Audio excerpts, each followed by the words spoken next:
욥기서 1장 1절로 봉독하겠습니다.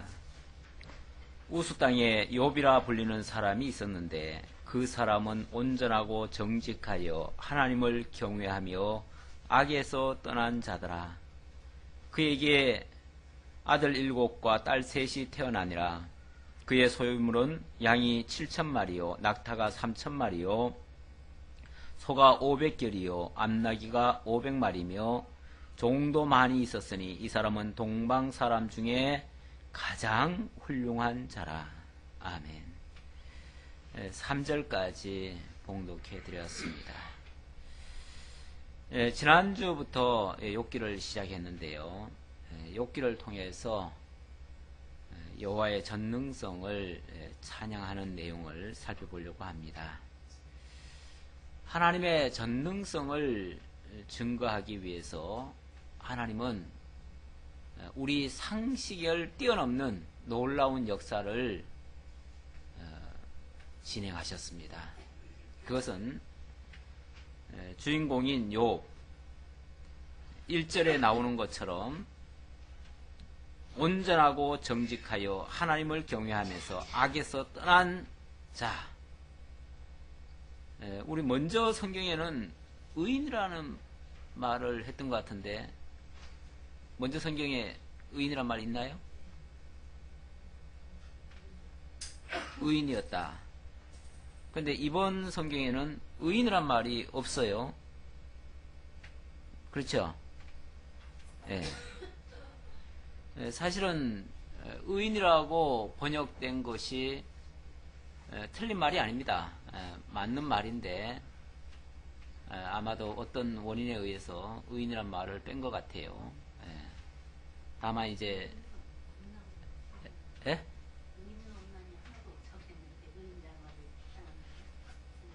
이제 의인이라는 의미가 근본 의인, 절대적 의인이라는 말과 상대적 의인이라는 건 있지요. 상대적 의인이죠. 근데 이제 이게 아마 그 신학적인 그런 어떤 견해 차이로 이게 이제 아마 뺀 것 같아요. 그러나 원 단어에는 있지요. 단어가 있습니다. 단어에 있는데 그걸 이제 정직하다 아마 이렇게 바꾼 것 같아요.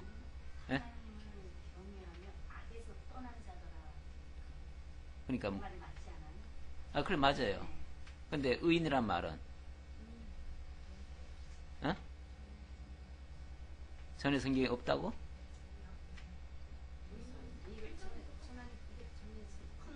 그러니까 먼저 성경에 없었어요? 경외하며 하나님을 경외하며 악에서 떠난 자더라. 노아를 가지고 의인이라 그랬었나요?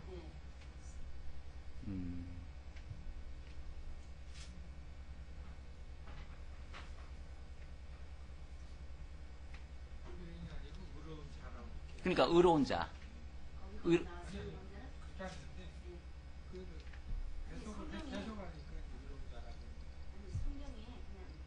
아니 성경에 그런 단어가 있느냐 없느냐를 가지고 지금 얘기를 하는 건데.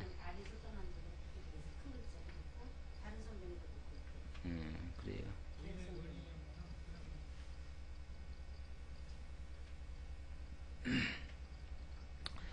뭐 그것 때문에 계속 시간 끌 수는 없고 진도 나갑시다. 제가 이제 사실은 제가 의인 욥이라고 제목을 달았어요. 제가 달았기 때문에 의인이라는 표현을 제가 한 건데 의롭다라고 표현한 이유는 이제 하나님을 경외하고 순전하며 정직하며 악에서 떠났기 때문에 그래서 의인이라 할 수가 있는데 물론 이건 절대적 의인은 아니에요.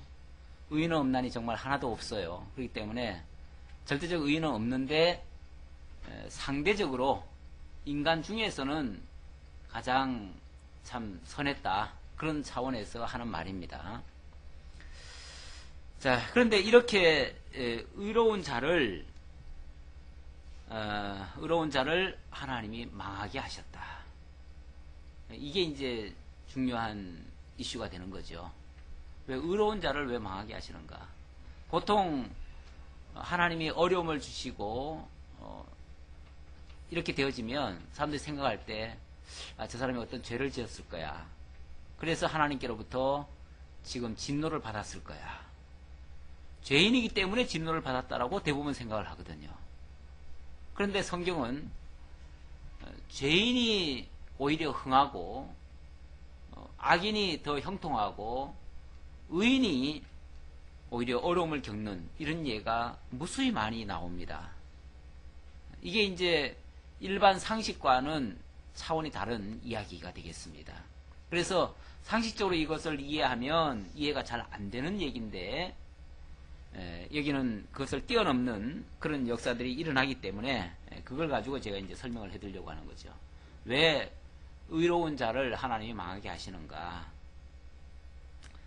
이걸 이제 해석할 방법이 없으니까 그래서 이런 자를 상처를 입힌 것은 하나님의 뜻이 아니다. 하나님과는 상관없이 이거는 악한 사단이 그렇게 한 것이다.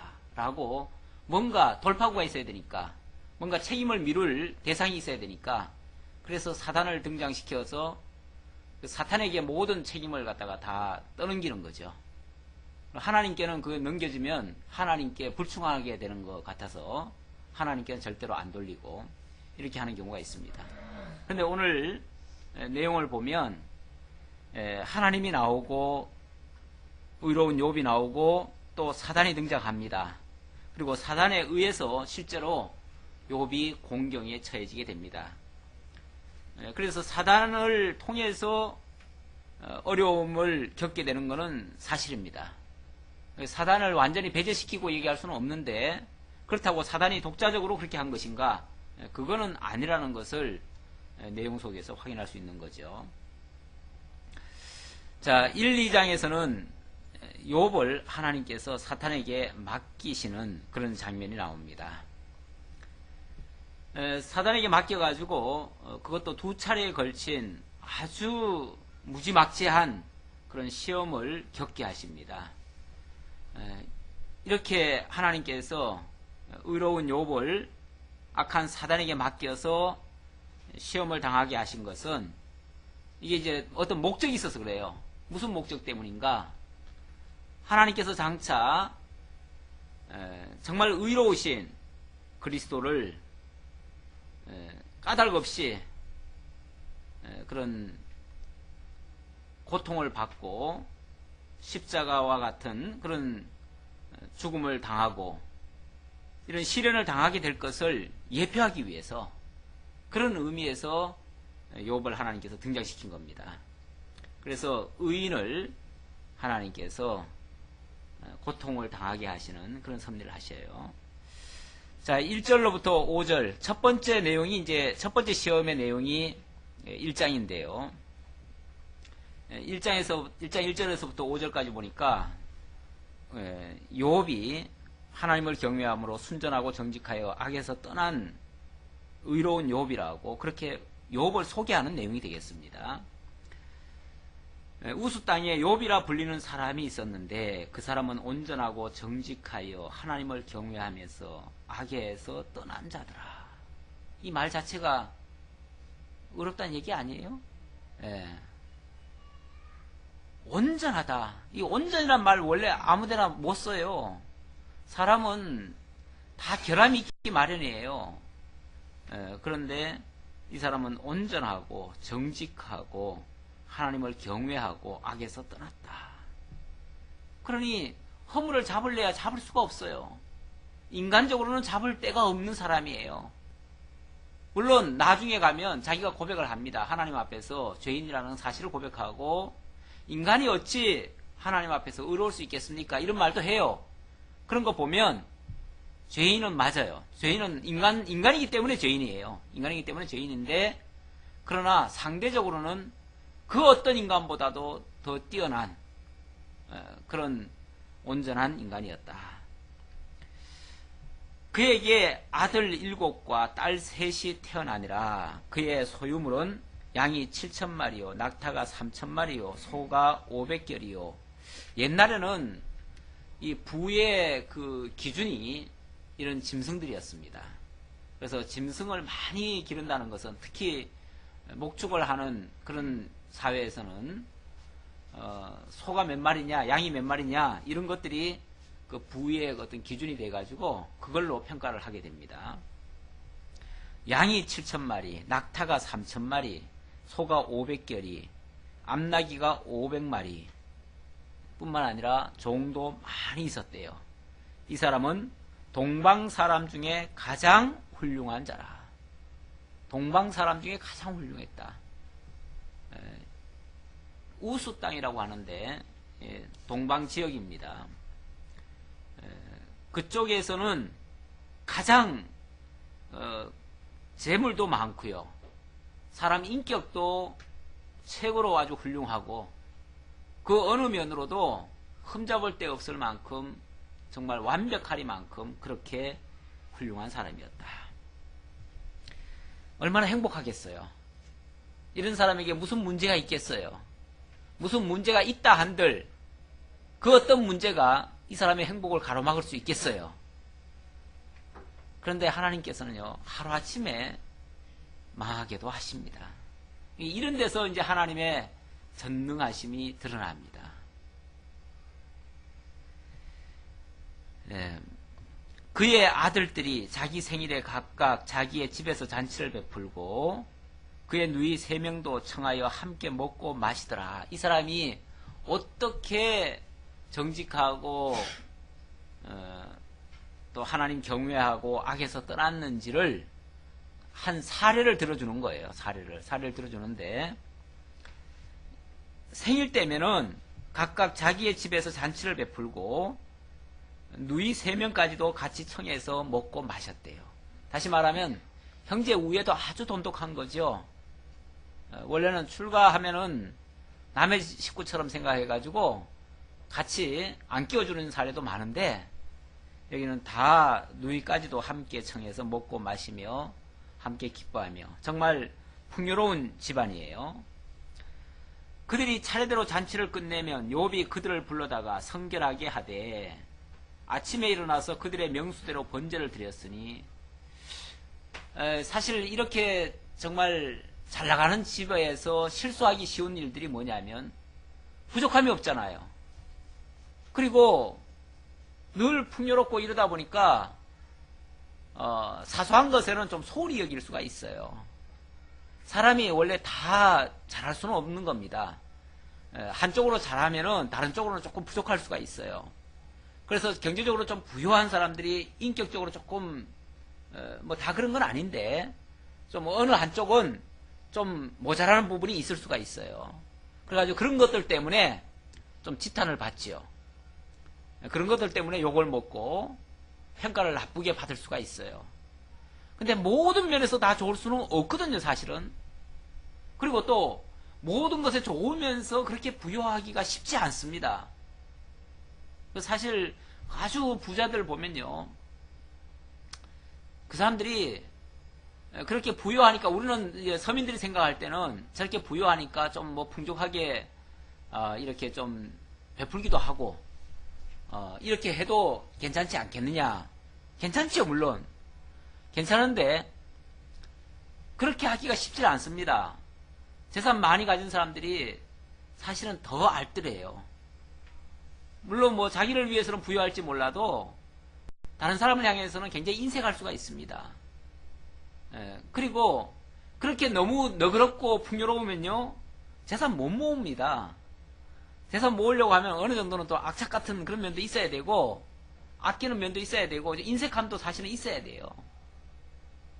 그래서 사실은 많이 부자가 됐을 수가 있어요. 그러니까 부자한 모든 걸 다 요구하기가 쉽지 않아요.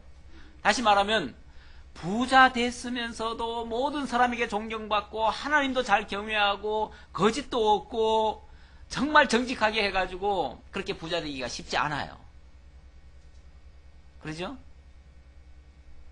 그래서 그 이병철 씨 그 질서에 16번에 보면 그런 질문이 있어요.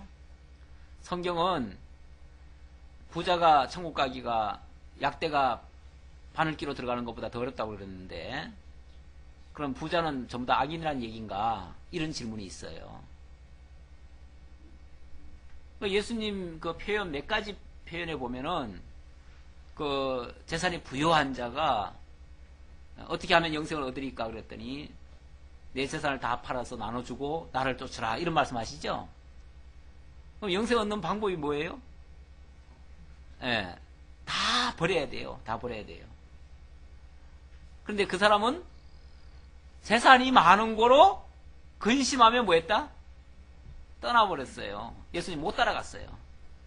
재산 다 버리고 오라고, 빈 몸뚱이로 오라고 하니까 아까워서 버릴 수가 있어야죠. 그래서 못 버리고 그냥 떠나가 버렸어요. 그랬더니 예수님 하시는 말씀이 부자가 천국 가기가 하늘 별 따기다 이렇게 어렵게 말씀하신 거예요. 그러면 그 말이 정말 부자는 천국 못 간다는 얘기인가? 부자는 전부 다 악인이라는 얘기인가? 그게 아니죠. 그 뜻은 아니죠. 지금 여기 욥기만 봐도 정말 정직하고 순전하면서도 부자가 되는 예가 있어요. 또 아브라함도 거부가 됐잖아요. 뭐 이삭도 거부가 되고 하나님이 보면은 믿음의 조상들에게 부욕해 하신 적이 많아요. 그들을 악인이라고 말할 수 없지요. 그들이 그것 때문에 지옥 갔다고 말할 수 없지요. 문제는 이제 하나님이 부욕해 하시면 부여해 주실 수 있다는 걸 사실은 먼저 전제하고요. 악인이기 때문에 악인이기 때문에 부자는 악인이기 때문에 지옥 간다 이 얘기는 아니고 하나님이 부욕해 하시고 가난하게 하시고 그러니까 결국 뭐 악착같이 살아가지고 부자 되는 거는 그건 소부자밖에 안 됩니다. 옛날부터 소부자는 지독하게 살아가지고 소부자 되고요. 대부자는 하늘이 내린다고 그랬어요. 옛말에도 그런 말이 있어요. 그러니까 진짜 부자는 하늘이 내리는 거예요. 하늘이 내려가지고 그 사람은 풍요롭게도 쓰고 또 인심도 많이 베풀어요. 그러면서 마음도 넓고요. 지난번에 그 최춘선 할아버지 같은 경우는 사실 그분도 부자예요. 알고 보면 엄청 부자예요. 여기 뭐 김포 일대가 다 당신 땅이었다는데 너무 부자인데 이분은 부자로 산 건 아니죠. 부자면서 가난하게 살았죠. 사실은 자기가 다 누릴 수도 있었지만 다 그냥 구제하고 뭐하고 하는데 그냥 다 써버렸죠. 정말 부유하게 사는 사람이죠. 그 사람은. 그러니까 부자라고 해서 무조건 악인은 아니다. 이렇게 이제 조금 설명드릴 수가 있고요. 지금 결국은 하나님이 부욕해 하셨다는 얘기예요. 결론적으로 말씀드리면. 자, 그런데 부자면서도 정말 이렇게 하기 쉽지 않은데, 그러니까 가난할 때는 알뜰살뜰 살던 사람도 부욕해 되면 그 다음부터 마음이 변하고 그때부터는 작은 일에는 소홀히 여길 수 있는데 이 사람은 그렇지 않았습니다. 여전히 자기가 부하든 안 하든 아무 상관없이 여전히 늘 하는 일, 하나님 앞에서의 하는 일을 자기 자리를 지키는 사람이에요. 그래서 잔치가 끝나면 그 자식들을 다 불러다가 성결하게 하는 의식을 하고요. 물론 하나님 앞에 번제드리고, 그리고 혹이라도, 그러면서도 또 혹이라도 내 아들들이 죄를 범하여 마음으로 하나님을 욕되게 하였을까? 이걸 염려해가지고 그것까지도 하나님 앞에 제사를 드리고 이렇게 했다. 욥의 행위가 항상 이러하였더라. 정말 쉽지 않은 신앙생활입니다. 제가 우리 저것 때문에 내일 세미나 때문에 어제도 이제 출판사 잠깐 갔다 왔는데 거기 장로님이 그 교회도 멀어요. 그분은 교회가 저 역곡동에 가 있는데 그러니까 여기 부평서 역곡동 가려면은 상당히 이거 꽤 되잖아요. 근데 새벽 예배를 거의 안 빠진대요. 거의 일하시면서 늦게까지 일하시고도 새벽에도 항상 빠짐없이 그렇게 가시고 어쨌든 뭐 거기 성경 창세기부터 거기도 계시록까지 새벽 예배 때 한대요. 강의를. 그러니까 이제 그거를 계속 그렇게 가서 이제 듣고 뭐 어쨌든 내용은 잘 몰라도 어쨌든 그 정성 하나는 대단하더라고요. 그 참 빠짐없이 그렇게 늘 부부가 그렇게 다니는 거 보면 쉽지 않거든요. 솔직히 낮에 그렇게 일하시면서 낮에도 일 많이 하셔요. 엄청 많이 하시는데, 그러시면서 빠짐없이 그렇게 하시고, 또 금요일이면은 그 사업 바쁜 일 다 팽개쳐 놓고 또 구역 그거 하러 가셔요. 장로님이니까 또 아무래도 또 이렇게 또 인도도 하시고 뭐 하시니까 가셔요. 그런 부분은 참 정말 참 훌륭하시다라는 생각이 들어요. 그러면서 이제 저에 대해서도 상당히 이제 좋게 생각하시죠. 저희가 이제 말씀 중심으로 한다는 거는 어느 정도는 알고, 내가 이제 늘 가다 보니까 얘기를 많이 하게 되는데, 그런 와중에 그렇게 어떤 자기 지위라든지 또 바쁜 사업이라든지 이렇게 하시는 분이 늘 하나님 앞에서 그런 중심을 잃지 않고 있다는 거, 그거 하나는 정말 대단히 훌륭하다 이런 생각이 드는데, 쉽지 않은 일을 하고 있다. 지금 욥의 행위가 항상 이러했다. 변함없이. 그러면서 늘 감사하다는 거예요. 어제 장로님도 늘 그냥 감사하대요. 그냥 당신이 젊었을 때, 그때는 젊었을 때 얘기를 좀 해요.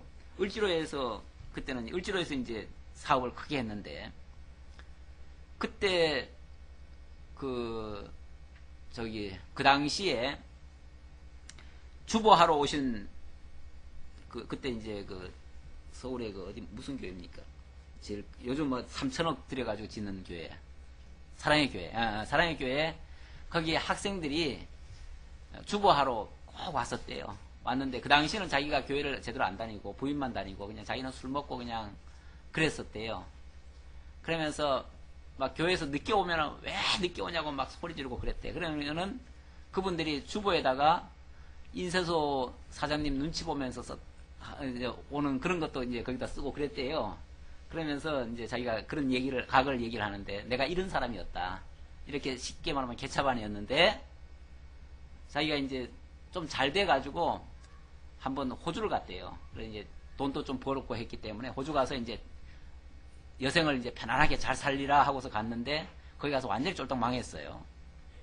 망하고 나서 정신 차리고 교회 신앙생활 좀 더 열심히 하고, 그러면서 다시 와가지고 부평에 와가지고 조그맣게 사업을 다시 시작한 거예요. 근데 사업으로 말하면 옛날에 비해서 많이 축소된 거죠. 많이 안 좋아진 건데, 감사하기로는 옛날보다 훨씬 더 감사하다고 그냥 말끝마다 감사를 해요. 그러니까 그런 역경이 있었기 때문에, 정말 망하고 다시 회복되는 그 과정이 있었기에 지금이 감사가 느껴지는 거죠. 사실 그때 을지로에서 그 큰 사업 할 때는 얼마나 떵떵거리고 했겠어요. 그때는 자기 이상 그렇게 가는 사람이 없다고 생각한 거죠. 그때는 뭐 큰 소리 뻥뻥 쳐가면서 하고 그랬는데, 그때 그 주보하러 왔던 그 청년들이 이랜드 그룹의 지금 회장이래요. 그때 그렇게 열심히 그렇게 주보하러 맨날 그렇게 오고 그랬는데, 어느 날 보니까 이랜드 회장이 됐더래요. 그러면서 이제 그런 얘기도 하면서, 그 과거 얘기와 그런 얘기를 하는데, 어찌 보면은 하나님께서, 이게 극적인 사건 아닙니까? 어찌 보면 완전히 망하게 했다가 흥하게 하는 사건. 우리 개인 삶에서도 사실은 그런 것을 겪은 사람과 겪지 않은 사람은 신앙적으로 다 차이가 납니다. 겪은 사람은 신앙의 그 신도가 깊어요. 그리고 감사의 농도가 짙어요. 그래서 웬만해서는 상처도 안 돼요. 웬만한 그 시련 같은 거는 시련도 아니에요. 그런 것들은. 그런데 그냥 곱게 아무런 그런 역경 없이 이렇게 자라온 성도들은 작은 일 하나만 부딪혀도 그냥 하나님은 왜 나한테 이런 시련을 주시냐고 못 견뎌해요. 견디지를 못해요. 그래가지고 그냥 교회를 들락날락하죠.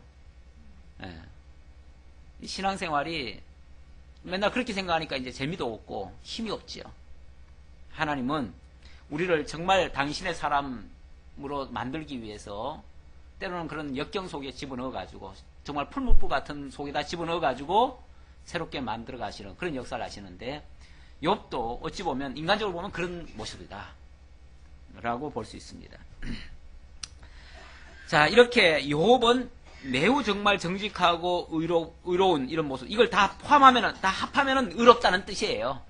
그 단어가 있든 없든, 결국 이 정직하고 온전하고 하나님 경외하고 악에서 떠난 이 자체가 의롭다는 거예요. 이렇게 의로운 욥에게 엄청난 시련이 다가옵니다. 이게 이제 발단입니다. 사건의 발단인데 어떻게 시작되는가? 6절에 보니까 하루는 하나님의 아들들이 와서 여호와 앞에 섰고 사탄도 그들 가운데로 온지라.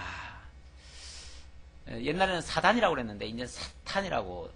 원래 이게 이제 그 영어로 보면 사타나스, 헬라어에서 그런가요? 네, 사타나스입니다. 사타나스. 그러니까 사탄이라고 번역됨이 맞습니다. 근데 그동안 우리 성경이 너무 부드럽게 해가지고 사단이 아주 굉장히 부드럽게 적어놨었죠. 사탄입니다. 예, 그런데 여기 이상한 장면이 하나 있죠. 하나님의 아들들이 와서 여호와 앞에 섰는데 사단도 그들 가운데로 온지라. 사단이 어디로 왔어요? 사탄이 하나님의 아들들 곁에, 다시 말하면 하나님 앞에 왔어요. 하나님의 아들들이 와 있는 그 자리에 사탄도 와 있어요. 사탄과 하나님의 아들들은 일반적인 생각으로는 어때요? 상극 아니에요? 네, 상극이기 때문에 함께 할 수가 없는 존재들이죠. 여기서 우리 어떤 선입견을 사실은 갖고 있으면 안 됩니다. 선입견 갖고 있으면 이런 부분이 이해하기가 상당히 곤란합니다. 일반적으로는 대부분 그 이원론적인 이해를 갖고 있습니다. 이원론적이란 말은 근원이 둘이라는 뜻인데 이 세상은 선신과 악신에 의해서 이루어지고 있다. 이게 이제 균형을 맞추고 있다. 마치 양과 음이 있듯이 선신과 악신에 의해서 이 세상이 만들어졌고 운행되고 있다. 그럼 선신은 누군가? 하나님이시다. 악신은 누군가? 사단이다. 그래서 선신과 악신이, 하나님과 사단이 서로 대적하고 서로 어떤 팽팽한 긴장감 속에서 서로 대결해서, 그래서 사단이 이기면은 선한 세상이 되고 하나님이 이기면 선한 세상이 되고 사단이 이기면 악한 세상이 되고, 이렇게 생각하는 것이 이원론입니다. 근원이 둘이다 이렇게 생각하는데 성경은 한 번도 그렇게 말한 적이 없습니다. 성경은 이원론을 주장하지 않아요.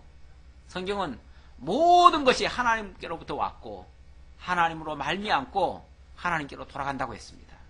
하나님 외에는 없습니다. 오직 하나님만 자존하시고 이 세상의 그 어떤 어둠의 권세까지도 하나님에 의해서 지어졌고 하나님의 용도에 의해서 사용되어지고, 이게 이제 일원론적인 이해입니다.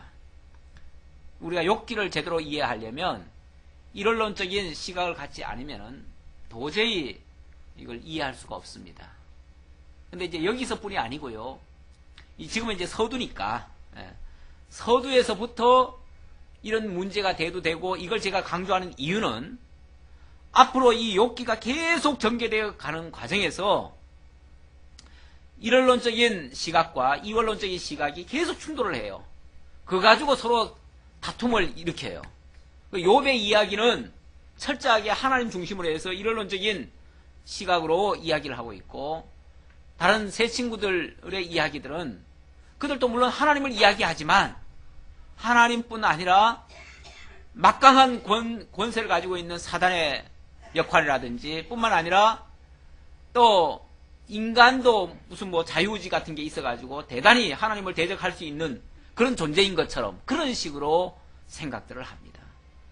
그런 의견과의 충돌이에요. 충돌인데 어찌 보면 오늘날 우리가 갖고 있는 이 성경관과 다른 일반 교회에서 갖고 있는 일반 그런 성경관의 어떤 차이와도 비슷한 그런 맥락이 됩니다.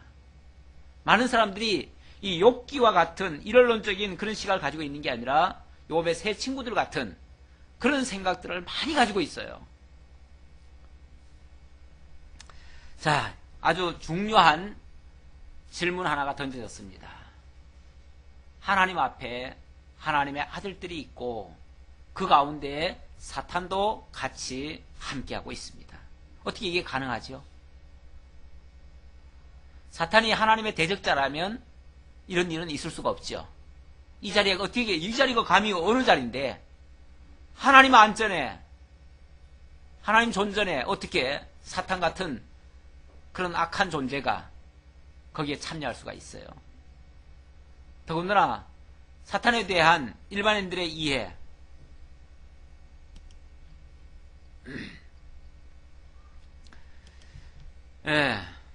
더군다나 그 뒷절 한번 볼까요? 여호와께서 사탄에게 이르시되, 여호와께서 또 사탄에게 아주 친절하게 말씀하시네요. 원래 사탄하고 하나님은 상극이라 대화도 안 할 것 같은데 하나님이 사탄에게 친절하게 말씀하셔요. 사탄에게 이르시되, 거기 인쇄소에 갔더니 어떤 사람이 책을 하나 냈어요. 목회자인데 책을 하나 냈어요. 4대 도난 사건 해가지고, 성경의 4대 도난 사건 해가지고, 그 중에 우리 성경이 4가지가 쉽게 말하면 도난을 당했다는 거예요. 그 중에 하나가 뭐냐면 이르시되. 지금 방금 여기 이르시되가 나왔어요. 그렇죠? 이르시되. 옛날 성경은 어떻게 되어 있죠? 가라사대. 하나님이 가라사대 했는데 하나님이 이르시되. 어감이 어떻습니까?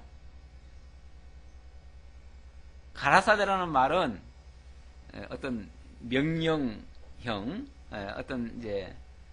어떤 굉장히 절대적인 어떤 권위가 있는 말씀 같은데, 이르시되는요, 그냥 옆에 있는 사람에게 일러주는 말, 그냥 우리가 이렇게 들려주는 말처럼 이렇게 그냥 일러주는, 그러니까 하나님의 어떤 절대적인 권위가 다 빠져버렸다는 거죠.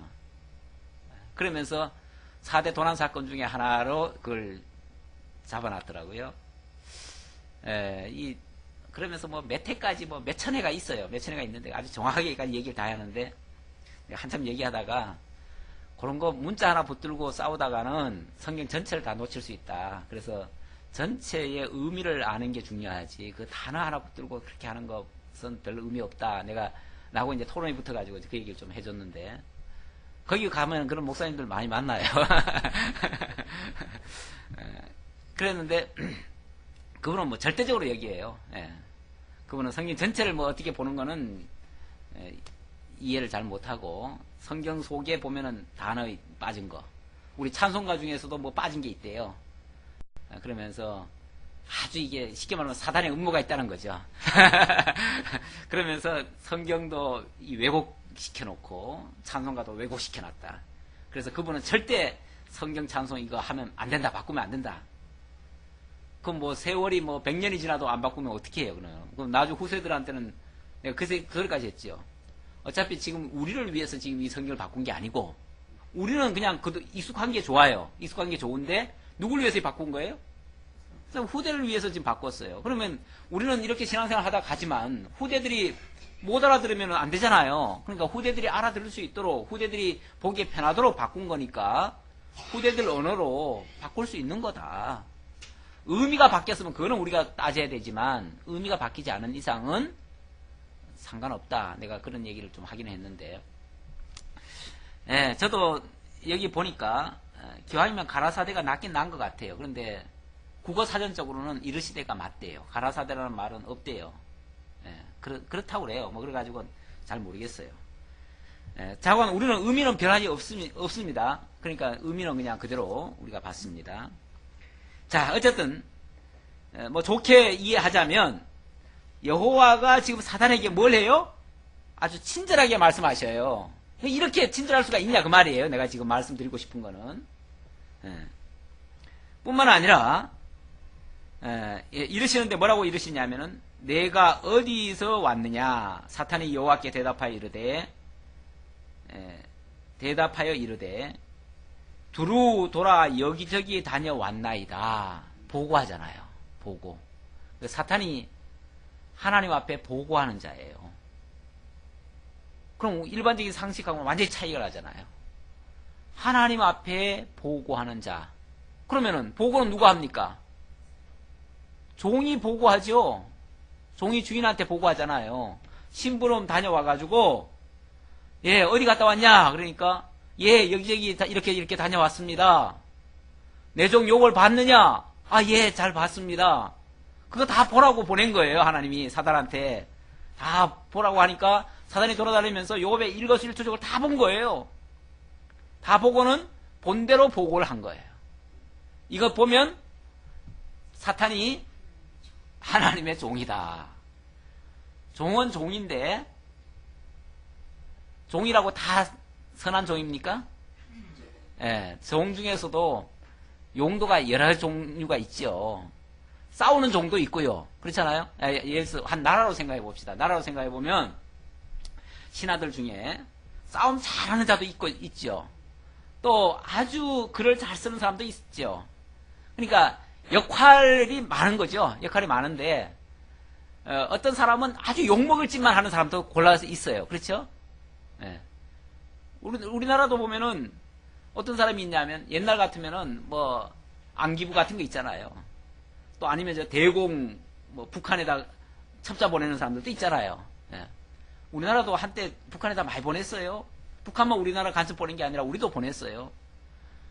이게 사실은 굉장히 악역이거든요. 그런데 누굴 위한 거예요?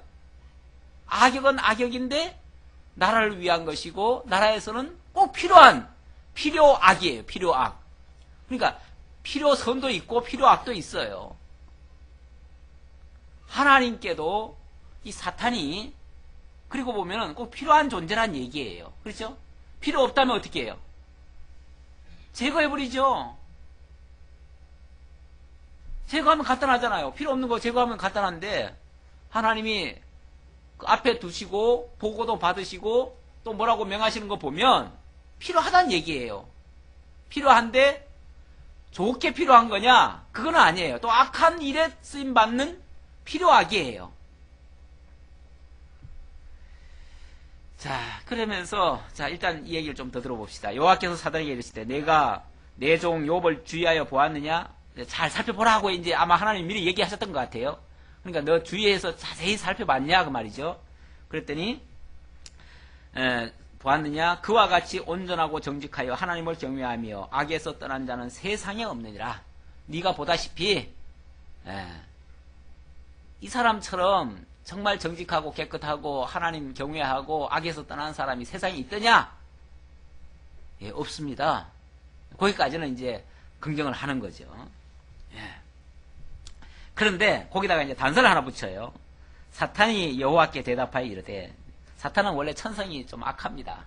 악해가지고 악한 자는 자기가 악하기 때문에 모든 걸 다 의심하고 봅니다. 원래 기자 정신에 보면 그런 게 있어요. 모든 사건은 의심하고 보라. 그런 게 있어요. 예. 기자들은 경찰들, 기자들, 국정원 직원들 이런 사람들은요. 모든 사람을 볼 때 선하게 안 봅니다.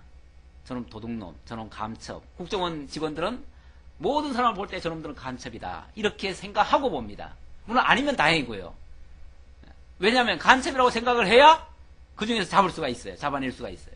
또 기자들은 모든 걸 의심을 해야 사건의 그 본질을 정확하게 찾아낼 수가 있어요. 그렇죠? 예. 이 사단도 원래 습성이 악하다 보니까요. 기본적으로 다 자기 같은 줄 알아. 그러니까 욥도 원래 악한 거 아닌가? 왜 다 자기 같으니까 다 악하다고 생각하고, 그런데 지금 선한 행동을 하는 이유는 뭐겠어요? 하나님이 잘해주니까 그렇죠. 이렇게 이제 나오는 거죠. 원래는 악한데, 그러니까 그가 선한 게 아니고 그는 원래 악한데, 그는 도둑놈인데 하나님이 이렇게 잘해주니까 선한 거 아니겠습니까? 이렇게 이제 말을 하는 거죠. 그러니까 누구든지 다 자기 눈으로 보잖아요. 그렇죠? 자기 생각대로 봐요. 그러니까 저 불교 쪽에서는 그러잖아요. 내가 누구를 의심하면 지 속에 도둑이 있어가지고 의심을 한다고 그래요. 그렇죠? 네. 다 자기 속에 있는 걸로 본다는 거죠. 자기 마음의 눈으로 보잖아요. 다 보니까 실제 그 말도 틀린 말은 아니죠. 자, 그러면서 사탄이 여호와께 대답하여 이르되 욥이 어찌 까닭 없이 하나님을 경외하리까? 주께서 그와 그의 집과 그의 모든 소유물을 울타리로 두르심 때문이 아니니까.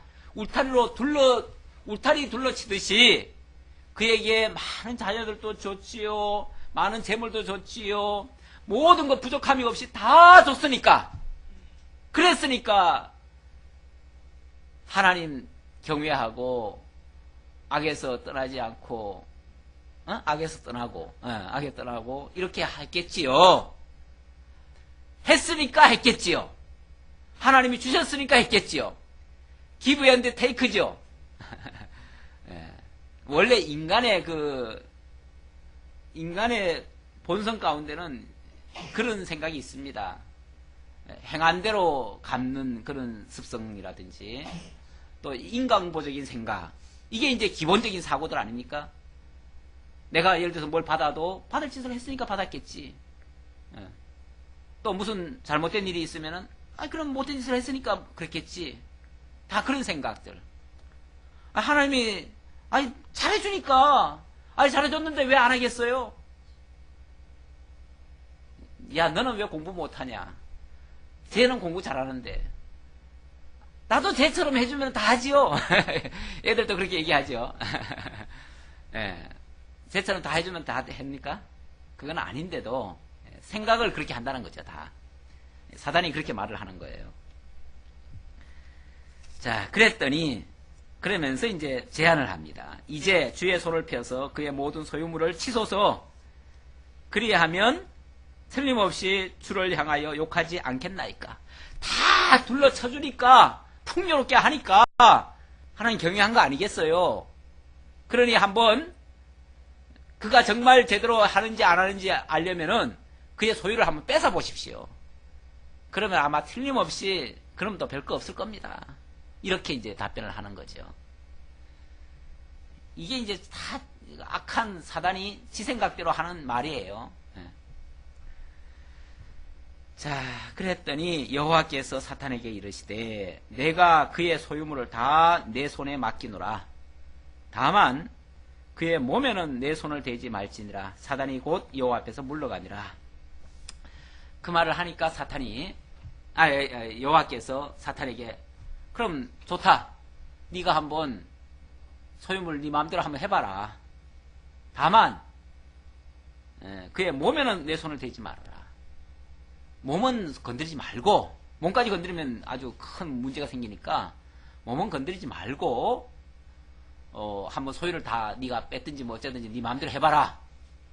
그러면은 그가 어떻게 나올는지 한번 두고 보자. 이런 식으로 이제 합니다. 그래서 맡겼으니까 사탄이 이제 지 마음대로 해보는 거죠. 그러니까 여기서 이제 사탄이 어떤 존재인가가 이제 설명이 되기 시작합니다. 사탄은 하나님의 종이라고 앞에서 말씀드렸고, 또 하나님의 허락을 받은 일만 할 수 있어요. 허락 외의 일은 할 수가 없어요. 그러니까 하나님이 금하신 일은 절대 할 수가 없습니다.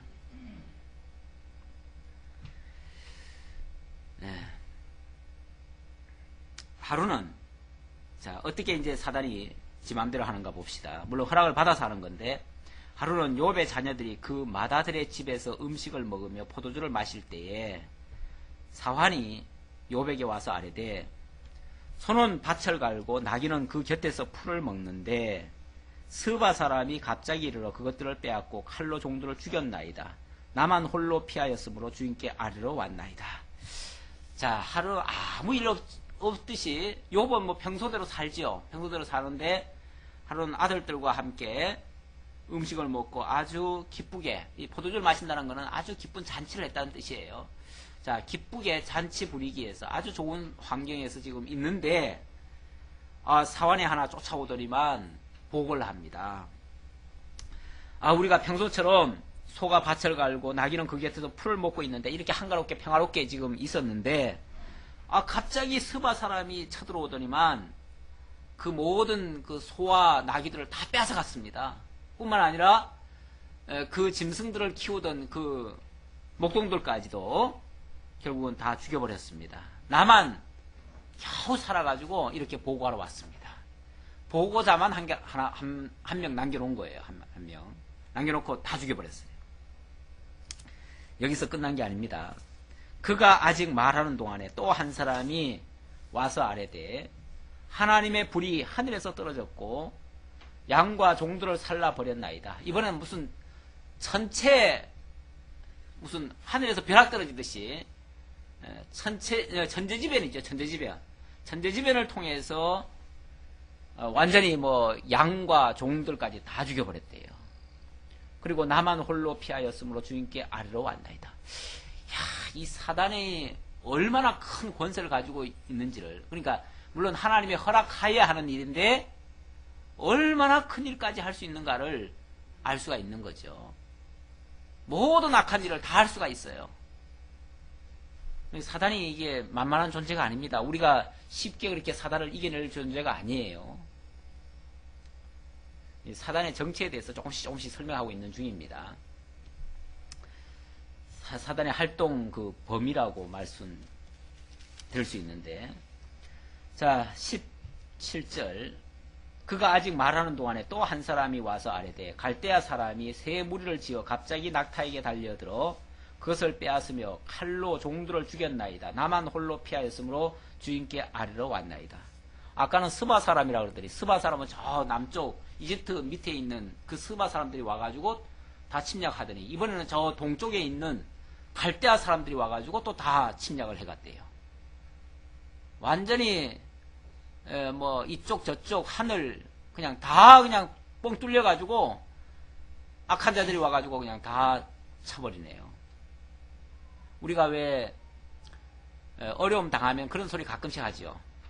사면에 우겨싸움을 당했다. 또는 뭐 그냥 완전히 다 막히고 뚫린 데가 하늘밖에 없다. 그런데 여기는 보니까 하늘에서도 천재지변이 내려가지고 불이 났으니 뭐 피할 데가 없어요. 피할 데가. 하늘에서조차 천재지변이 났으면 피할 데가 없어요. 예, 이렇게 어려움을 지금 당하고 있습니다. 그래서 이번에 그 남은 낙타들까지도 다 뺏겨버렸어요. 결국 소, 낙이, 양, 낙타 다 뺏겼어요. 재산 한순간에 다 없어져 버렸어요. 그래도 아직은 가족이 남았잖아요. 그렇죠? 그런데 18절에 보니까 그가 아직 말하는 동안에 또 한 사람이 와서 아뢰되 주인의 자녀들이 그들의 마다들의 집에서 음식을 먹으며 포도주를 마시는데 거친 들에서 큰 바람이 와서 집 내 모퉁이를 치매 그 청년들 위에 무너짐으로 그들이 죽었나이다. 나만 홀로 피하였으므로 주인께 아뢰러 왔나이다 한지라. 아이고, 이번에는 그나마 남은 그 10자녀들마저도 다 죽임 당해버렸네요. 이렇게 황망할 수가요. 아마 기가 막히고 코가 막히죠. 뭘 어떻게 해야 될지를 모르겠지요. 정말 사단의 위력 대단하다는 것을 실감할 수 있습니다. 물론 뭐 사단이 그만큼 위력이 크면 클수록 하나님의 위대하심은 더 크고요. 우리는 이제 그걸 아니까 이제 결국 사단을 통해서도 하나님의 위대하심을 더 드러낼 수 있지만, 모르는 사람들은 사단이 무섭죠. 그래서 사단을 두려워하고 결국은 무서워한 나머지 사단을 달리려고 사단을 섬기는 종교까지 만들죠. 네. 세상의 그런 우상 종교들은요, 그 거친 그 위협 속에 살아남기 위한 수단으로 그 악한 신을 갖다 달래기 위해서 그래서 만들어 놓은 종교입니다. 대부분의 종교들은 보면. 그래서 악한 귀신 달래느라고 뭐 합니까? 귀신들 좋아할 음식도 주고 돈이 필요하면 돈도 주고 물론 무당들이 그거 이용해 먹는 거지만은 그렇게 해가지고 이 무속 종교도 만들어지잖아요. 자, 이렇게 한순간에 결국 사단이 못하는 게 없어요. 가만히 보니까 사단이 못하는 게 없을 정도로 그렇게 사단의 활동 범위가 넓어요. 자, 이렇게 정말 대단한 이 사단, 도대체 이 사단은 어디서부터 온 존재예요? 이 사단의 존재 좀 알고 가야죠. 예? 이거 설명 안 하면 도대체 이 사단, 이런 사단이 왜 필요했는지, 왜 활동하게 내버려 두는지 이해할 수가 없잖아요. 예. 많은 사람들이 사탄에 대해서 어떻게 이해를 합니까? 먼저 그것부터 좀 생각을 해봐야 되는데, 제가 물어본 사람들 중에는요, 대부분의 사람들이 답변을 그런 식으로 해요. 사탄은 천사장 루시퍼가 타락해가지고 하나님께 쫓겨난 존재다. 그래서 하나님을 대적하는 악신이다. 이런 식으로 얘기를 합니다. 예. 예. 그런 의견들이 아주 뭐 공식적인 성경의 답변인 것처럼 그렇게 아주 자신있게 설명하시는 분들이 너무 많아요. 근데 그렇게 말하면은 그야말로 세상은 완전히 하나님과 악신으로 양분되어 있죠.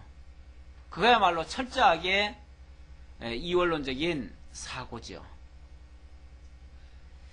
이 천사장 루시퍼가 하나님처럼 되려고 반역을 하다가 하나님께로부터 저주를 받고 쫓겨나가지고 땅으로 쫓겨나서 악한 사탄이 됐다. 이렇게 주장하는 거는요, 사실 성경의 이론은 없습니다. 성경에는 뒷받침될 만한 구절이 없어요.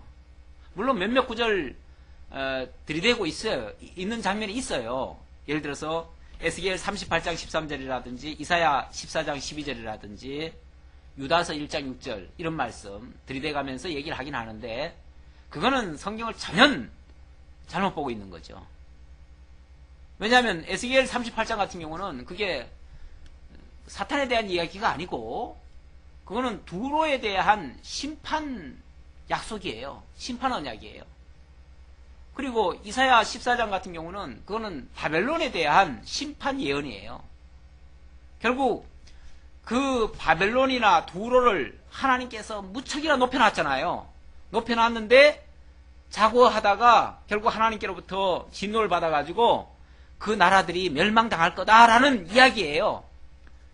그걸 빗대서 이야기하느라고 뭐 계명성이라는 말도 나오고 그러는데, 그 계명성을 갖다가 루시퍼라고 그러고 영어 성경에는 루시퍼라고 돼 있어요.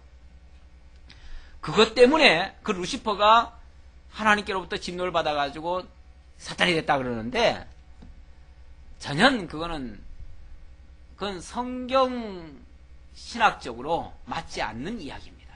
다시 말하면 성경으로 해석하는 그런 원리로는 안 맞는 얘기다 그 말이에요. 그럼 그건 어디서 나온 얘기인가? 그 단테 신곡이라고 하는 그 일종의 그게 뭐 소설이죠 뭐. 그 소설에 보면은 그런 이야기가 있어요. 그 이탈리아 사람인데 13세기 사람인데 14세기인가요? 예. 이 사람이 그 신곡을 쓰면서, 그 사람은 가톨릭 신자죠. 가톨릭적인 사고를 가지고 있는 사람이에요. 그래서 사람이 죽으면 림보에 있고 연옥에 들어가고 나중에 이제 천국에 가는데, 그 주인공이 그런 과정을 거칩니다. 예. 그런 과정을 거치면서 천국으로 가는 그런 이야기들을 하는 중에 보면은 루시퍼가 타락해가지고 사단이 됐다, 그런 이야기가 거기 나와요. 그런 이야기가 마치 이 소설이 정설처럼 돼버린 거예요. 정설처럼. 근데 우리가 알기로 림보라든지 연옥이라든지 이런 것들이 맞는 이야기입니까?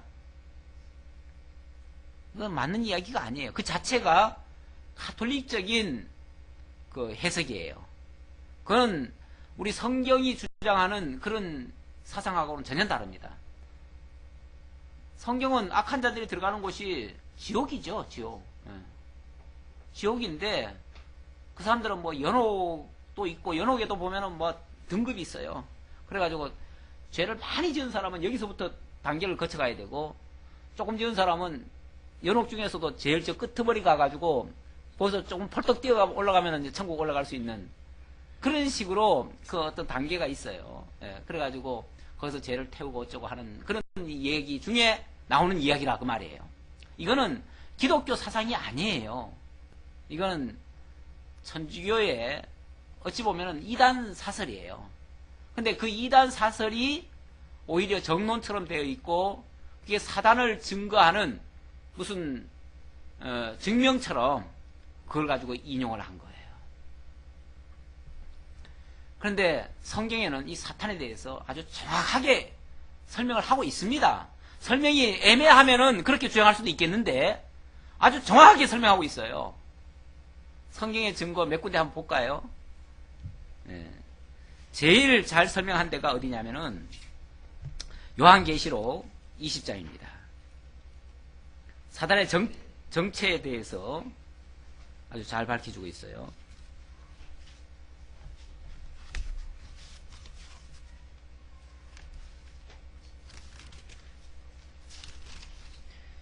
예, 20장 1절로부터 보면 이건 마지막 이제 심판 때 얘기인데요. 또 내가 보매 천사가 무저갱의 열쇠와 큰 쇠사슬을 그의 손에 가지고 하늘로부터 내려와서 용을 잡으니 용을 잡았어요. 천사가 용을 잡았어요. 잡으니 곧 옛 뱀이요 마귀요 사탄이라. 그 용의 정체가 옛 뱀이고 마귀고 사탄이래요. 이보다 더 정확한 설명이 어디 있습니까? 틀림없죠? 이게 옛 뱀이라고 하면 옛 뱀은 언제 있었던 겁니까? 창세기 에덴 동산에 있었던 거죠. 에덴 동산 보려면 이제 창세기 3장 1절로 가봐야죠. 3장 1절에 보니까 창세기 그런데 뱀은 여호와 하나님이 지으신 들짐승 중에 가장 강교하니라. 이 강교하다는 표현을 원래 짐승한테 씁니까? 그런 말이 아니에요. 아주 영악하다는 얘기잖아요. 그렇죠? 이게 아주 영적인 아주 요물들이에요. 요물이에요. 아주 영적인 존재예요. 근데 피조물 중에서 여기 사실은 이런 걸 사실은 좀 얘기를 했어야 되는데 이게 원어상으로는 들짐승이 아닙니다. 들짐승이 아니에요. 이걸 따졌어야 되는데 안 따지니까 또 그대로 또 나왔는데 성서공예가 원어상 절대 들짐승이 아니에요. 짐승이 아닌데 짐승이라고 써놓으니까 짐승으로 착각을 해. 저 기어다니는 들짐승으로 이해를 해. 그런데 그 동산의 피조물 이 뜻이에요. 그 동산의 피조물이다 그 말이에요. 그러면 에덴 동산에 있는 가장 강교한 피조물이다 그 말이에요. 원어상. 그러면은 하나님이 에덴 동산은 하나님이 지어놓은 모든 피조물들이 그 집합체자 아닙니까? 다 거기 지금 모여 있잖아요. 모여 있는데 그 중에서 하나님이 지어놓은 피조물 중에서 가장 강교하고 영악한 그런 존재다 그 말이에요. 피조물이다 그 말이에요. 근데 그게 옛 뱀이고, 그러니까 이 뱀은요 기어다니는 뱀을 얘기하면 안 돼요. 그 뱀 생김새는 혹시 그럴지 모르지만 사람 눈에 보일 때는 그렇게 보였을지 모르지만 사실은 영악한 존재예요. 요물이에요. 요물. 그러니까 아담과 하와한테 접근해가지고 뭐합니까? 말을 하잖아요. 사람을 유혹까지 하잖아요. 뱀이 어떻게 그렇게 유혹을 합니까? 뱀은 유혹 못해요. 뱀은 서로 잡아먹으려고 덤비겠죠. 뱀이 그렇게 하는 게 아니고 그 강교한 피조물이 그렇게 한 거예요. 그게 사단이에요. 처음부터 사단이 타락하기 이전 상태이기 때문에 그때는 악한 줄도 몰랐어요. 그렇죠? 아담도 악한 줄 모르고 쉽게 말하면 하나님이 지어놓은 피조물이니까 같이 그냥 친구처럼 지낸 거예요. 그러니까 같이 대화도 하고 또 영악한 놈이 와가지고 그렇게 이제 꼬시니까 그냥 막 넘어가는 거죠. 자, 이렇게 그러니까 시대적으로 말하면 하나님이 처음 창조했을 그 당시는 옛 뱀이었고 또 이놈이 타락한 이후에는 마귀 사탄으로 활동을 했고 그리고 맨 마지막 때는 종말에는 용으로 등장해가지고 용으로 사람을 해치는 거죠. 이런 일을 하는 거죠. 이게 이제 말세에 나타날 이제 징조일 수 있죠. 용 같은 게 나타나가지고, 지금도 가끔씩 뭐 용이, 아직까지는 본 사람은, 제대로 본 사람은 없는데, 뭐, 얼마 전에도 원래가 용해라서 그런지, 용에 관한 이야기가 좀 나와요. 예. 근데 그건 사실은, 아직까지는 제대로 나오는 게 없습니다. 근데 요한계시록에 가보면 용이 나옵니다. 등장합니다. 그러니까, 말세에 가면 용이 실제로 등장해가지고, 막, 놀라운 역사들을 일으키는 거죠. 그것 때문에 사람들이 막 넘어가는 거죠.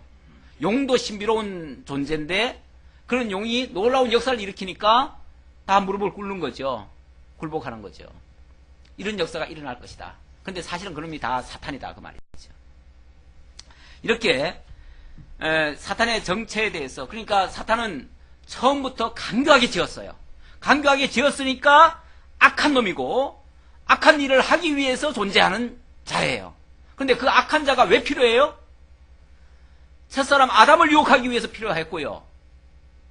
타락해서 다 죄인 되게 하는데 필요했던 거죠. 그리고 뿐만 아니라 모든 하나님의 택한 백성들을 미혹시켜가지고 죄 다 들게 하고 죄와 사망 가운데 들게 하는데 필요한 존재예요, 이놈이. 그런데 왜 그런 것들을, 왜 그 악한 것들을 왜 하나님이 놔두셨는가? 그래야, 그렇게 죄를 짓게 하고 망하게 해야 뭐가 필요해요? 그리스도가 오실 이유가 생기잖아요. 그리스도가 오셔서 뭘 하셔요? 구속해내시는 역사를 하시잖아요. 사단으로부터, 그 망한 상태에서부터 건져내시는 역할을 하잖아요. 그래야 하나님의 자비하심이 드러나고요. 하나님의 영광이 드러나잖아요.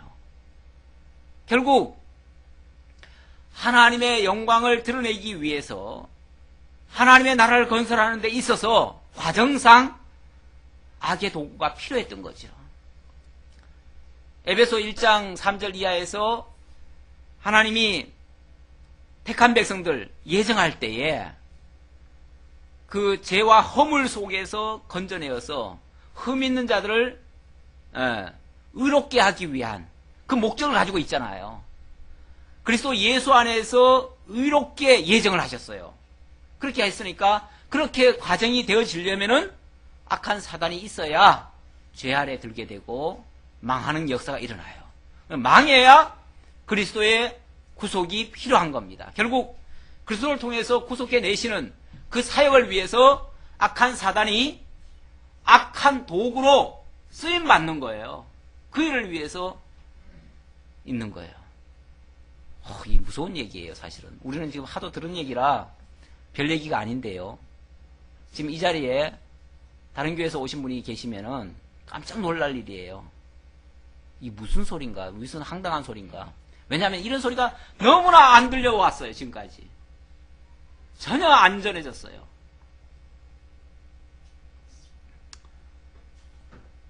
신학교에서도 요즘 이제 이 얘기를, 욕기를 지난번에 끝냈어요. 욕기까지 끝냈는데, 그리고 이제 방학을 좀 했는데, 이거 처음에 할 때, 의아해요. 그리고 이제 몇 번 얘기를 했기 때문에, 이제는 이해를 해요. 이해를 하는데, 지난번에 그 말라기를 통해서 그 11조 얘기를 좀 했고, 또 이런 얘기도 했는데, 지금 이제 뭐 가감없이 합니다. 이제는 다 이제 이해 충분히 한다고 생각해가지고 막 해버립니다. 하는데, 맞대요. 틀림없이 맞대요. 그런데 이 소리를 딴 데 가서 하면 이단이라 소리 듣겠네요. 그러더라고요. 이거 참. 그 소리까지 안 들으면 얼마나 좋겠어요. 그런데 아직까지 그 소리는 들을 수밖에 없을 것 같아요. 그만큼 생소한가 봐요. 그만큼. 그러니까 계속 설득을 해나가는 중이지만은 그들도 자신이 없는 거예요, 솔직히 말하면. 이렇게 들어가서 자기는 이해가 되는데 나가서 그렇게 전하기가 두려운 거예요. 예. 되지요. 그러니까 이해는 본인들이 하고, 그래서 이제 받아는 드려요. 제가 한 말은 다 받아들여요. 근데 이제 자기네들이 나가서 그걸 못 전하겠다는 거죠, 쉽게 말하면. 그래서 거기 이제 교수 한 분은, 학장이 그런 얘기를 하더라고요. 이거 한 학설로 받고 이제 여러분들이 전하는 거는 좀 조심스럽게 전해라. 이제 이 말이죠. 그러니까 이런 학설도 있다라고 받고 여러분들은 전할 때는 좀 조심스럽게 전해라. 그 말은 여제로 전했다가는 큰일 난다 그 소리죠. 그러니까 신학교에서 배웠다고 해서 그대로 다 전하면 큰일 난다. 예, 물론 우리는 이제 그렇게 주장을 하지요. 근데 이제 학장 입장에서는 염려스러운 거예요. 그런 게 염려스러운 거예요. 왜냐하면 기존에 알고 있는 사람들이 그렇게 알고 있질 않는데 그렇게 전하면은, 그러니까 충분히 당신이 이 말씀을 전해서 오해하지 않겠다라고 했을 때 그때 전하라는 얘기죠. 예, 좋은 뜻으로 받으면 그렇다는 거죠. 예. 자, 아까 에스겔 38장이라든지 그건 뭐 아까 말씀드렸으니까 그냥 넘어가죠. 그건 두로에 대한 심판 예언이고 바벨론에 대한 심판 예언이라고 말씀드렸고요. 그리고 유다서에 타락한 천사 이야기가 나오긴 나오지만은 그 타락한 천사는 무저갱이에 집어넣었다고 그랬습니다. 그래서 결박해가지고 활동을 못하게 했습니다.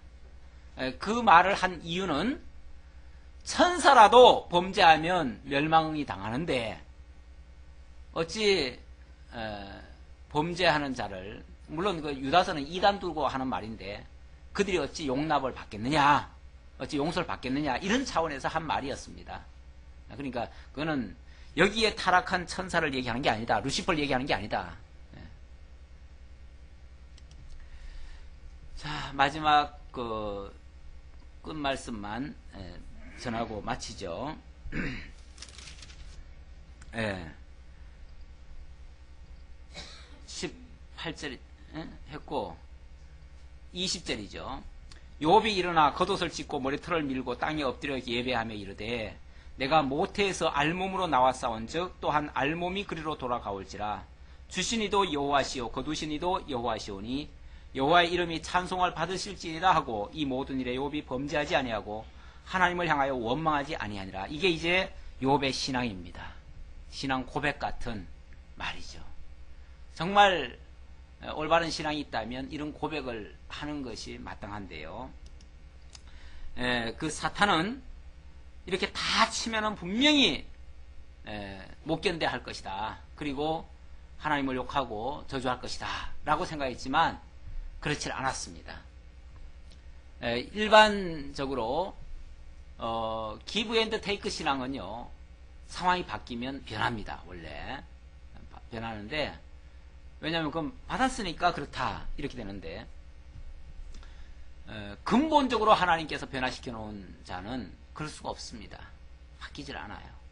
그러니까 신학적으로 말하면 영적으로 거듭난 자는 어떠한 경우에도 변할 수가 없습니다. 다시 타락할 수가 없어요. 물론 육은 실수를 할 수 있죠. 그러나 영은 이미 거듭났기 때문에 멸망당할 수 없다. 욥의 신앙은 그것과는 아무 상관이 없었습니다. 욥의 그 고백에 보면 주시니도 여호와시요 거두시니도 여호와시다. 철저히 하나님께로부터 모든 것이 왔음을 고백합니다. 자기가 노력해서 번 거라고 생각하면 이런 생각 안 하지요. 절대로. 내가 왜 이렇게 했는데 하나님이 내 이 하는 일에 방해했냐고 오히려 하나님 앞에 삿대질 하겠죠. 내가 얼마나 열심히 해놨는데 왜 이걸 다 거두가십니까 하고서 원망하겠죠. 근데 그게 아니고 하나님께서 주신 거예요. 주시기 전까지는 내게 아무것도 없었어요. 빈 몸뚱이였어요. 그런데 하나님이 이만큼 주셨어요. 주신 분이 어떤 이유에서인지 자관 가져가셨어요. 물론 섭섭할 수는 있겠지만 그거 가지고 원망할 수는 없잖아요. 주신 분이 가져갔는데 왜 그걸 원망을 해요? 오히려 지금까지 주신 것만 해도 감사하지요. 지금까지 쓴 것만 생각해도 감사하지요. 그런 뜻으로 이야기를 한 거예요. 어차피 못해서 알몸으로 나와서 한즉 또한 알몸이 들이로 돌아갈지라. 어차피 우리가 이 땅에 태어날 때 알몸으로 왔습니다. 그렇기 때문에 알몸으로 가도 본전치기예요. 손해본 거 하나도 없어요. 그런데 그동안 누리고 먹고 쓰고 뭐 했다면은 그는 엄청난 많은 이득을 거둔 거예요. 그래서 결국 주셨다가 가져가신다 할지라도 하나님 앞에 찬송할 것밖에 없다 라고 말을 하면서 신앙 고백하면서 이 모든 일에 욥이 범죄하지 않았다. 그리고 하나님을 향해서 원망하지 않았다. 이 시험이라고 하는 게 너무너무 고통스러운 일이지만 이 시험을 통해서 뭐가 드러났습니까? 욥의 신앙의 순수성이 오히려 드러났어요. 그래서 이 시험이라고 하는 거는요, 정말 제대로 깨달았는지 못 깨달았는지, 제대로 알고 있는지 모르고 있는지 그 확인 작업과 같은 거예요. 우리가 세상에서도 학생들도 시험을 치는데 그냥 시험 치지는 않습니다. 공부시켜놓고 제대로 알고 있나 기억하고 있나 확인하는 작업으로 시험을 하는데 좀 뭐 극단적이긴 하지만은 결국 이것도 시험의 한 연장선입니다. 시험을 통해서 뭐가 드러났는가? 욥의 순수한 신앙이 드러났습니다. 마치 정말 제대로 집을 잘 지었는지 못 지었는지 불을 내본 거죠. 불을 내봤는데 나무풀 지프로 집을 지었으면 다 사그라들 테고 금은 보석으로 지었으면 그것이 영롱하게 더 빛나게 이렇게 만들어집니다. 그래서 정말 무엇으로 집을 지었는가, 무엇으로 신앙의 집을 지었는가를 드러내주는 도구가 바로 시험이었습니다. 하나님께서 욥의 신앙을 드러내시려고 이런 역사를 해주셨다. 여기까지 오늘 말씀 살펴봤습니다. 기도하겠습니다. 아버지 하나님 감사합니다. 우리에게 욥이라는 인물을 통해서 하나님이 의롭게도 하시고 또 신앙으로도 연단시켜서 성숙한 신앙으로 만들어 가시는 이러한 섭리들을 오늘 내용을 통해서 확인했습니다. 아버지 하나님, 우리가 이 땅에 빈몸으로 왔다가 빈몸으로 돌아가는데 하나님께서 베푸신 은혜가 무엇인지, 또 여러 가지 어려운 일도 많이 겪는데 그 어려움을 주시는 이유가 무엇인지, 또 그 어려움 과정 끝에 무슨 결말을 맺게 하시는지 우리가 제대로 알고 깨달아서 그렇게 하신 하나님, 많이 전능자 여호와이심을 깨닫고 하나님만을 찬양하고 경배할 수 있는 저희 모두가 되게 하옵소서. 함께해 주심을 감사하고 예수님의 이름으로 기도하옵나이다. 아멘.